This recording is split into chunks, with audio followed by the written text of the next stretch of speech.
আসসালামু আলাইকুম, welcome to BD study apps. Hello প্রিয় শিক্ষার্থী, তো তোমরা যারা এসএসসি বিএমটি একাদশ শ্রেণীতে রয়েছো, আজকে ভিডিওটি তাদের জন্য।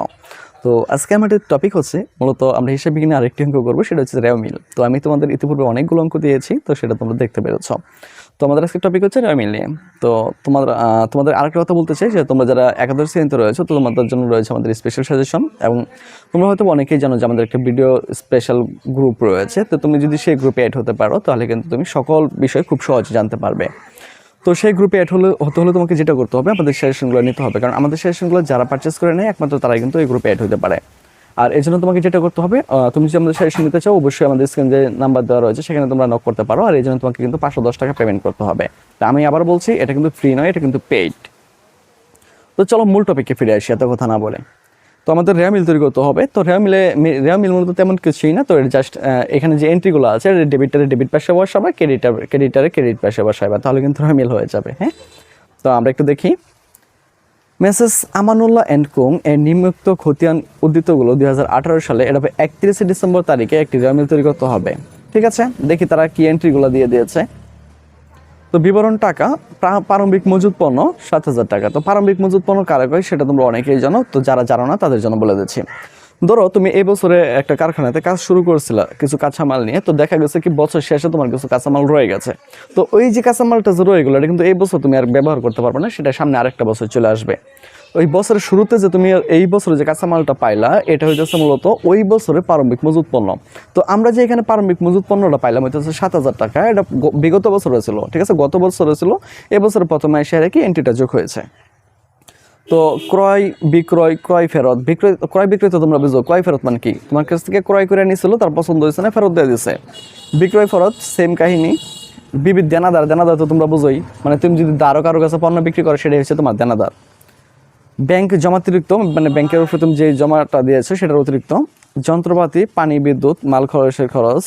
মাল খালাসের খরচ তো তোমরা বুঝোই। তোমরা ধরো একটা বিদেশ থেকে, ধরো অন্য দেশ থেকে তুমি জাহাজে কইরা কিছু পণ্যদ্রব্য কিনে আনছিল, তুমি জাহাজ থেকে যে পণ্যটা তুমি ছোটায় আনবা, এটাকে বলে আর কি মাল খরচ। হ্যাঁ, ক্রয়ের উপর বাট্টা, বিক্রয় প্রতিনিধির বেতন ও কমিশন, আয়কর সঞ্চিতি, মূলধন, উত্তোলন, সেভিং সার্টিফিকেট ক্রয়। তো মনে রাখবা যত প্রকার খরচ আছে, যত প্রকার খরচ আছে সবগুলো হচ্ছে ডেবিট। যত প্রকার খরচ আছে সবগুলো ডেবিট, আর যত প্রকার আয় আছে সবগুলো ক্রেডিট। তুমি যদি এতটুকু বুঝতে পারো, তাহলে আমি তোমার জন্য একদম ইজি হয়ে যাবে। আর স্থায়ী সম্পদ যেগুলো আছে, স্থায়ী সম্পদ সব ডেবিট। হ্যাঁ, এগুলা নিয়ে চিন্তা করার কিছু নাই। উত্তোলন ডেবিট, সেভিং সার্টিফিকেট করে দেবেন, দালান কোটা, আসবাবপত্র, মজুরি, নগদ তহবিল।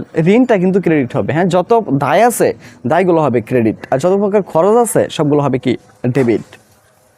তো আশা করি এটা তোমরা বুঝতে পেরেছো। তো এত কথা বাড়া দেবো না, আমরা সরাসরি এটা করে ফেলি। হ্যাঁ, তার আগে আমি তোমাদেরকে একটু গ্রুপটা দেখে নিই, যে আমাদের যে গ্রুপটা রয়েছে স্পেশাল গ্রুপটা, সেটা তোমরা একটু দেখে নাও। তো আশা করি অনেক কিছু বুঝতে পারবে। খেয়াল করো, এখানে কিন্তু তোমাদের 24 জন মেম্বার ইতিমধ্যে অ্যাড হয়ে গেছে। তো আমি এখানে কিন্তু 100 জন মেম্বারের উপরে অ্যাড করব না, কারণ এখানে কিন্তু আমাদের স্পেশাল ক্লাসগুলো দেওয়া হয়। আর এখানে কিন্তু তোমাদের পরীক্ষার আগ পর্যন্ত লাইভ সাপোর্ট থাকবে। তো ইতিপূর্বে কিন্তু আমরা যে ক্লাসগুলো নিয়েছি, দেখো রাইট ফর্ম অফ ভার্ব। তো তুমি যদি এই বিষয়ে যতই দুর্বল থাকো না, কারণ এখানে 24 মিনিটের একটা ক্লাস নেওয়া হয়েছে খুব সুন্দরভাবে, মানে যেই শিক্ষার্থীরা সারা বছর কিছুই পড়েনি, সে কিন্তু এগুলো খুব সহজে করতে পারবে। দ্বিতীয়ত দেখো, এখানে কিন্তু আমরা বলে দিই যে কোন দিন ভিডিও আসবে, কখন ভিডিও আসবে, সব কিছু বলা থাকে। তারপর দেখো এখানে দেওয়া হচ্ছে কি, তোমার হইতেছে যারা বয়েস পারো না, বয়েস কিন্তু তাদের জন্য খুব সুন্দরভাবে বুঝিয়ে দিয়েছি আমি 21 মিনিটের একটি ভিডিওতে। তো এর ফলে একটা শিক্ষার্থী যতই মানে দুর্বল হোক না কেন, তার জন্য এগুলো কিন্তু কোনো বিষয়ই না, সবাই পারবে। তো এইভাবে প্রত্যেকটা টপিক তোমাদের ইংলিশে বোঝানো হয়েছে। তোমাদের এখানে রয়েছে হচ্ছে তোমার গ্রামারে সিনোনিম, অ্যান্টোনিম রয়েছে, তারপরে পাঞ্চুয়েশন মার্ক রয়েছে। তো তোমাদের হিসাব বিজ্ঞান থেকে শুরু করে, এই যে দেখো বাংলা থেকে একটা বাংলায় যে ভাব সম্প্রসারণগুলো যেগুলো রয়েছে সবগুলো কিন্তু আমি করে দিয়েছি খুব সুন্দর করে। আর এর ফলে আমাদের যে শিক্ষার্থীগুলো রয়েছে সকলে কিন্তু 100% ভালো রেজাল্ট করবে। তো যাই হোক, মূল টপিকে ফিরে আসি। তো খেয়াল করো, আমরা রেও মিল করতেছিলাম, আমরা রেও মিলটা করি। তো আমি আর কথা বলতে চাই, তোমরা কিন্তু গ্রুপটা দেখার পরে অনেকে ট্রাই করবে এখানে ঢোকার জন্য, এরকম কিন্তু অনেক হয়েছে। কিন্তু এখানে এইভাবে ট্রাই করলে কিন্তু কোনো লাভ নাই, কারণ এখানে আমরা অ্যাড করে দিলে তুমি এখানে অ্যাড হতে পারবা। আর এখানে অ্যাড হতে হলে কিন্তু তোমাকে যেটা করতে হবে, আমাদের সাজেশন নিতে হবে। আর আমাদের সাজেশন কিন্তু ফ্রি নয়, এটা হচ্ছে তোমাকে এটা নেওয়ার জন্য তোমাকে 510 টাকা পেমেন্ট করতে হবে।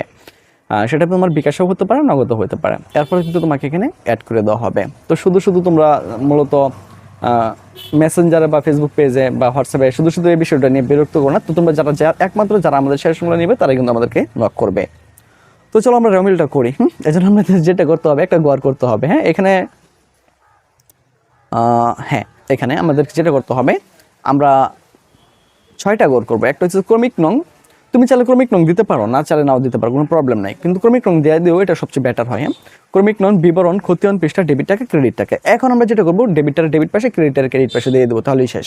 1 নম্বর প্রারম্ভিক মজুত পণ্য। প্রারম্ভিক মজুত পণ্য তো আর ঋণ না বা আয়ও না। গত বছর আমার ছিল, আমি খরচ করে কিনে আনছিলাম, এই বছর প্রথমে না বসাবো, তাহলে প্রারম্ভিক মজুত পণ্য কী হবে বলো? ডেবিট হবে, রাইট। ক্রয়, ক্রয় কি? তুমি কিনে আনছো, তুমি দোকানদারকে অবশ্যই টাকা দিছো, যেহেতু টাকা দিছো অবশ্যই খরচ দিচ্ছে, তার মানে কি এটা ডেবিট হয়ে যাবে। এই দেখো ডেবিট হয়ে গেছে। আর বিক্রয়, বিক্রয় করলে কি হয়? লাভ হয়। স্যার কেন লাভ হয়? তুমি একটা পণ্য কিনে আনছিল, ধরো 10 টাকা দা মিনিমাম, তুমি কি এই পণ্যটাকে 8 টাকা বিক্রি করবা? কখনোই না। যেহেতু 12 টাকা বিক্রি করবা বা 15 টাকা বিক্রি করবা, তখন কিন্তু তোমার লাভ হবে। লাভ হলে কি হয়? আয় হয়। এই জন্য বিক্রয়টা ক্রেডিট পাশে চলে গেল। বিক্রয় ফেরত, তুমি কিন্তু বিক্রি করছিলে, ফেরত আসছে, যেহেতু বিক্রি করছিল লাভ হয়েছিল, এই বিক্রয় ফেরতটারে ক্রেডিট পাশে নিতে হবে। ঠিক আছে, সরি মিস্টেক হয়েছে এখানে। ক্রয় ফেরত যেটা আছে, ক্রয় ফেরতটাকে আমাকে নিতে হবে ক্রেডিট পাশে, কারণ আমি কিনে আনছিলাম, এখন ফেরত দিয়ে দিচ্ছি, বেটার মাল বেটার কাছে চলে গেছে, আর বেটা তো বিক্রি করছিল, যেহেতু সে বিক্রি করছিল আমার কাছে বিক্রি করছিল, সে লাভ করছিল, এই জন্য এটা ক্রেডিট পাশে চলে যাবে। ওকে, তারপরে বিক্রয় ফেরতটা তোমার চলে আসবে ডেবিট পাশে। কেন? এখানে দুটো ব্যাখ্যা দিচ্ছি। একটা হচ্ছে, যেহেতু আমি বিক্রি করছিলাম, এখন আমার কাছে চলে আসছে, তাহলে যেহেতু আমার মানটা আমার কাছে চলে আসছে, আর এটা তো আমার বিক্রয়ের অন্তর্ভুক্ত না, তার মানে কি এটা খরচ হিসাবে আমাকে দেখাতে হবে। দেনাদার কাছে আমি তোমার বাকিতে বিক্রি করছি, এখন কিন্তু নগদে বিক্রি করছি, যেহেতু বাকিতে বিক্রি করছি, এই জন্য দেনাদারটা আমার ডেবিট হয়ে যাবে। ঠিক আছে, আচ্ছা। কিন্তু পাওনাদার কিন্তু ক্রেডিট হবে, যে পাওনাদার ক্রেডিট 18,000 টাকা দেখাই দিয়েছে। ব্যাংক জমাতিরিক্ত, এটাও ক্রেডিট, এই 10,000 টাকা দেখাই দিয়েছি। যন্ত্রপাতি, পানি, বিদ্যুৎ, মাল খরচের উপরে খরচ, ক্রয়ের উপরে বাট্টা। ঠিক আছে, এই যে খরচ যে পর্যন্ত আছে, খরচ, যন্ত্রপাতি, পানি, বিদ্যুৎ, মাল খরচের খরচ পর্যন্ত কিন্তু তোমার ডেবিট পাশে থাকবে। আর ক্রয়ের উপর বাট্টা যেটা আছে, এটা আমাকে চলে যাবে ক্রেডিট পাশে। ঠিক আছে, বিক্রয় প্রতিনিধির বেতন ও কমিশন, এগুলো তুমি তারা খরচ হিসাবে দিতেছো, এই জন্য এটা ডেবিট হয়ে যাবে। আয়কর সঞ্চিতি, মানে তোমার আয়ের উপর কর দিতে হবে, এটা হয়ে যাবে ক্রেডিট পাশে। মূলধন সবসময় ক্রেডিট। উত্তোলন ডেবিট, সেভিং সার্টিফিকেট ক্রয়, এটাও ডেবিট, জ্বালান কোঠা, এটাও ডেবিট, আসবাবপত্র, এটাও ডেবিট, মজুরি, এটাও ডেবিট, নগদ তহবিল, এটাও ডেবিট। ঋণটা হয়ে যাবে ক্রেডিট। ঠিক আছে, ঋণটা হয়ে যাবে ক্রেডিট পাশে। অনাদায়ী জানা সঞ্চিতি, এটা হবে ক্রেডিট। তারপরে এটা হবে বিমা সালামি। হ্যাঁ, এটা হবে বিমা সালামি, এটা সফটওয়্যার জনিত কারণে একটু সমস্যা হয়েছে। বিমা সালামি, এটা সবসময় ডেবিট পাশে চলে আসবে। এখন তুমি যদি সবগুলোর এই পাশেরটা আর এই পাশেরটা যোগ করো, তাহলে তুমি এই টাকাটাই পেয়ে যাবে। আর এটা হচ্ছে তোমার রমিল। তো রমিল এত কঠিন কিছু না, তো আর এটা আমি আমাদের গ্রুপে খুব সুন্দর করে বুঝিয়ে দিয়েছি। তো আশা করি এটা নিয়ে তোমাদের সমস্যা থাকার কোনো কথা নাই। তো আজ সেখান থেকে বিদায় নিচ্ছি, কথা হচ্ছে আবার একটা নতুন ভিডিওতে। সেই বন্ধু সকলে ভালো থাকো, সুস্থ থাকো এবং সাথেই থাকো বিডি স্টাডি অ্যাপসের।